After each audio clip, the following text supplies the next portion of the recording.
ବିହନରୁ ଧାନ ହୁଏ, ଧାନରୁ ଚାଉଳ ହୁଏ। ସେ ଚାଉଳ ଶ୍ରୀମନ୍ଦିରେ ଶ୍ରୀ ମହାପ୍ରସାଦ ହୁଏ।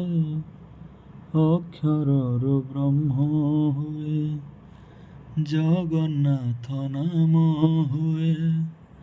ସେ ନାମକୁ ଗାଇ ଦେଲେ ଜୀବ ଧନ୍ୟ ହୋଇଯାଏ।